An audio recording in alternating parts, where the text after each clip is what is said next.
Hello അസ്സലാമലൈക്കും. അപ്പോൾ നമ്മൾ പെരുന്നാൾക്ക് ഉണ്ടാക്കിയത് കബാലിയത്താന്ന് പറഞ്ഞിട്ടുണ്ടായിരുന്നു. അപ്പോൾ അതിൻ്റെ റെസിപ്പി കുറേ പേര് ചോദിച്ചിട്ടുണ്ടായിരുന്നു കേട്ടോ.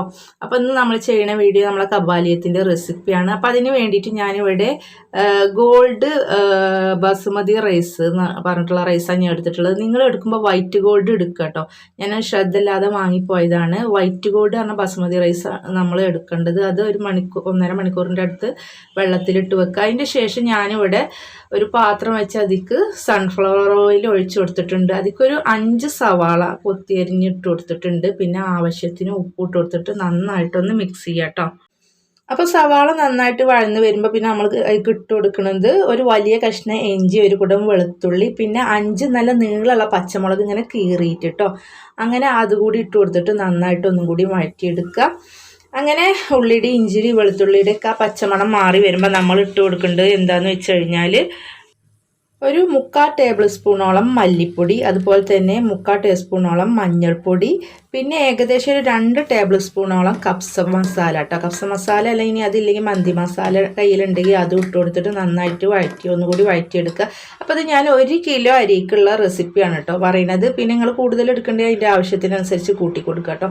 പിന്നെ ഞാൻ ഇതിലേക്ക് ഇട്ടിട്ടുള്ളത് ഒരു 2 മാഗി ക്യൂബാണ് കേട്ടോ. മാഗി ക്യൂബ് സാധാരണ മാഗി ക്യൂബാണ് ഇട്ട് കൊടുക്കുന്നത്. അത് കൂടി ഇട്ടിട്ട് നന്നായിട്ട് ഒന്നും കൂടി മിക്സ് ചെയ്ത് കൊടുക്കുക. അങ്ങനെ നമ്മൾ അതൊക്കെ ചെയ്തിട്ടുണ്ട്. ഇനി ഞാനിവിടെ ഒരു ചെറിയ കോഴീനെയാണ് ഞങ്ങൾ വാങ്ങിയിട്ടുണ്ടായിരുന്നത്. ഒരു ചെറുതൊരു മീഡിയം സൈസ് കോഴീനെ കേട്ടോ. അപ്പോൾ നിങ്ങൾ എത്ര ചിക്കൻ എടുക്കണമെന്ന് വെച്ചാൽ അതിനനുസരിച്ചിട്ട് എടുക്കുക. 1 കിലോക്ക് വേണമെങ്കിൽ 1 കിലോ ചിക്കൻ എടുത്താലും മതി.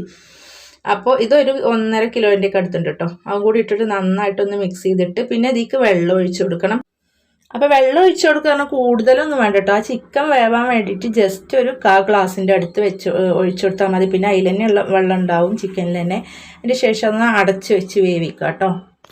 കുറച്ച് കഴിഞ്ഞതൊന്ന് ജസ്റ്റ് ഓപ്പൺ ചെയ്തിട്ട് അതിക്കൊരു വലിയ ടേബിൾ സ്പൂണോളം നെയ്യ്, അതുപോലെ തന്നെ ഒരു 2 സ്പൂണോളം കുരുമുളക് പൊടി എന്നിവ ഇട്ട് കൊടുത്തിട്ട് നന്നായിട്ടൊന്ന് മിക്സ് ചെയ്യുക. അപ്പോൾ നെയ്യ് ഒഴിച്ചു കൊടുത്താൽ നല്ലൊരു ടേസ്റ്റാണ്. അത് വേണമെങ്കിൽ സ്കിപ്പ് ചെയ്യാം. അതിൻ്റെ ശേഷം ഞാൻ ഇട്ട് കൊടുത്തത് വലിയൊരു ക്യാരറ്റ് കനല്ലാതെ വട്ടത്തിൽ അരിഞ്ഞിട്ട് അതാണ് ഇട്ട് കൊടുത്തത്. പിന്നെ അതുപോലെ തന്നെ ഒരു ചെറിയ ക്യാപ്സിക്കം അങ്ങനെ നീളത്തിൽ ചെറുതാക്കി കനല്ലാതെ അരിഞ്ഞിട്ട് അതുകൂടി ഇട്ട് കൊടുത്തിട്ട് നന്നായിട്ടൊന്ന് മിക്സ് ചെയ്ത് കൊടുക്കുക. അപ്പോൾ നമ്മൾ ഈ ക്യാരറ്റും ക്യാപ്സിക്കും ഒക്കെ അത്യാവശ്യം വെന്ത് വരണം കേട്ടോ. അപ്പോൾ അത് നന്നായിട്ട് മിക്സ് ചെയ്തതിൻ്റെ ശേഷം നമ്മൾ ഇത് ഒന്ന് അടച്ച് വെക്കണം കേട്ടോ. അതിൻ്റെ ശേഷം നമ്മൾ അതൊന്ന് ഓപ്പൺ ചെയ്തിട്ട് ഒരു നാരങ്ങൻ്റെ പകുതി കേട്ടോ. ഞാൻ എടുത്തിട്ടുള്ളത് വലിയ നാരങ്ങ കൊണ്ടൊരു നാരങ്ങൻ്റെ പകുതിയാണ് എടുത്തിട്ടുള്ളത്. അതും പിന്നെ അതുപോലെ തന്നെ ഒരു പിടി മല്ലിയില, അതുപോലെ തന്നെ ഒരു പിടി പുതിനയില, ഇത് കനല്ലാതെ ചെറുതാക്കി അരിഞ്ഞിട്ട് അതുകൂടി ഇട്ട് കൊടുക്കുക കേട്ടോ. എന്നിട്ടിത് നമ്മൾ ഒന്നുകൂടി നന്നായിട്ടൊന്ന് മിക്സ് ചെയ്ത് കൊടുക്കുക.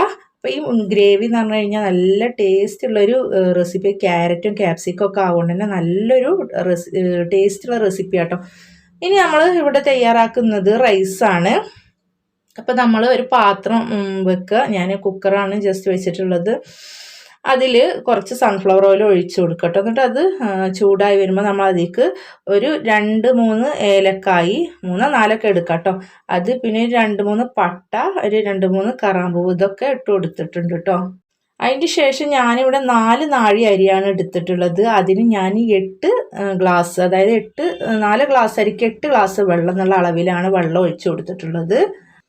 അതിൻ്റെ ശേഷം ഞാൻ അതിക്കൊരു വലിയ സ്പൂണോളം നെയ്യ്, അതുപോലെ തന്നെ ഒരു മാഗി ക്യൂബ് ഇട്ട് കൊടുത്തിട്ടുണ്ട്. പിന്നെ അതുപോലെ തന്നെ ഒരു ടേബിൾ സ്പൂണോളം കപ്സ മസാല അല്ലെങ്കിൽ മന്തി മസാല ഇട്ട് കൊടുക്കുക കേട്ടോ. അതിൻ്റെ ശേഷം ആവശ്യത്തിന് ഉപ്പ് ഇട്ട് കൊടുക്കുക. നമ്മൾ ചിക്കനിലായാലും റൈസിലായാലും ഉപ്പ് ഇട്ട് കൊടുക്കുമ്പോൾ ശ്രദ്ധിച്ചിട്ട് കൊടുക്കുക. കാരണം നമ്മൾ മാഗി ക്യൂബ് ഇട്ട് കൊടുത്തുകൊണ്ട് തന്നെ അതിൽ അത്യാവശ്യം ഉപ്പുണ്ടായിരിക്കും കേട്ടോ. അതിൻ്റെ ശേഷം നമ്മൾ ഒരു സ്പൂണോളം സൺഫ്ലവർ ഓയിൽ ഒഴിച്ചു കൊടുക്കുക. അതിൻ്റെ ശേഷം നമ്മൾ കഴുകി വെള്ളം വാർത്ത് വെച്ചിട്ടുള്ള അരി ഇട്ട് കൊടുക്കുക. അതിൻ്റെ ശേഷം നമ്മൾ ഒരു നാരങ്ങയുടെ പകുതി അതിൻ്റെ നീര് മാത്രം ഒന്ന് ഒഴിച്ചു കൊടുക്കുക കേട്ടോ.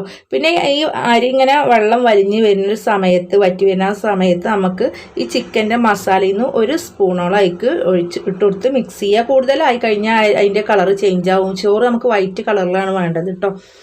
അപ്പോഴേക്കിനും നമ്മളെ ചോറിൻ്റെ വെള്ളമൊക്കെ നന്നായി വലിഞ്ഞ് വന്നിട്ടുണ്ടാവും.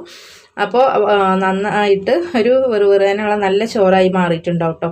അതിൻ്റെ ശേഷം നമുക്കതൊന്ന് സെറ്റ് ചെയ്തെടുക്കുക. അപ്പം ആ ഒരു പാത്രത്തിൽ നമ്മൾ ഏത് പാത്രത്തിലാണോ സെർവ് ചെയ്യണം ആ പാത്രത്തിൽ ചോറ് ഇട്ട് കൊടുക്കുക, താഴെ ചോറ് ഇട്ട് കൊടുക്കുക.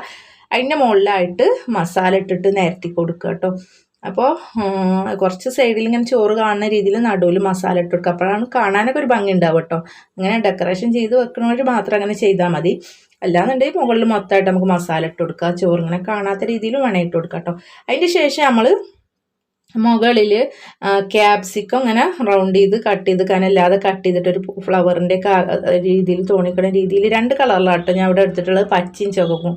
അപ്പോൾ 2 നല്ല ഭംഗിയുള്ള കളറ്, പച്ചയും ചുവപ്പാകുമ്പോൾ നല്ലൊരു കോമ്പിനേഷനാവും, നല്ല ഭംഗിയുള്ളൊരു കളറാവുമല്ലോ.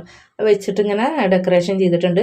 പിന്നെ അതിൻ്റെ മുകളിൽ ക്യാരറ്റ് കേട്ടോ, ക്യാരറ്റിൻ്റെ ഇങ്ങനെ ഒരു കത്തി എടുത്തിട്ട് നമ്മൾ അതിൻ്റെ ഒരു ഫ്ലവറിൻ്റെ പോലെ ഇങ്ങനെ കട്ട് ചെയ്ത് കൊടുക്കുക. ജസ്റ്റ് ഒന്ന് കട്ട് ചെയ്ത് കൊടുത്താൽ ഫ്ലവറിൻ്റെ മോഡലായി കിട്ടും കേട്ടോ. അങ്ങനെ നമ്മൾ ഡെക്കറേഷൻ ചെയ്തെടുത്തിട്ടുണ്ട്. അപ്പോൾ ഇത് ആദ്യം നമ്മൾ ഡെക്കറേഷൻ ചെയ്തത് നമ്മൾ പെരുന്നാളിന് പള്ളിയിലൊക്കെ പോയി വന്ന സമയത്ത് ഇക്കി മക്കളും കഴിക്കാൻ വേണ്ടി എടുത്തതാണ്. പിന്നെ അതിൻ്റെ ശേഷം എൻ്റെ കുളിയൊക്കെ കഴിഞ്ഞിട്ട് ഞങ്ങളെല്ലാവരും ഒരുമിച്ച് ഇരുന്ന് കഴിച്ചപ്പോൾ ഡെക്കറേഷൻ ചെയ്തെടുത്തതാണ് കേട്ടോ. അതിക്ക് നമ്മൾ സൈഡായിട്ട് ഉപയോഗിക്കുന്നത് നമ്മൾ ടൊമാറ്റോ കച്ചപ്പ്, അതുപോലെ തന്നെ വൈറ്റ് സോസ്, നമ്മളെ വെളുത്തുള്ളി സോസ്, അതാണ് കേട്ടോ. അപ്പോൾ okay, bye bye, see U.